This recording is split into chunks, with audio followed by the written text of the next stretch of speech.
தனித்த மனத்தில் உறுத்தி பதத்தை எனக்கு அளித்து மகிழ்த்தவா.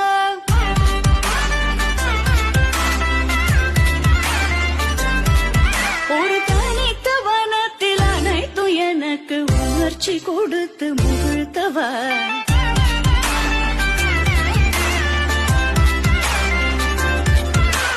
தனிக்கடல் அலையினில் கதிரவனு நீனை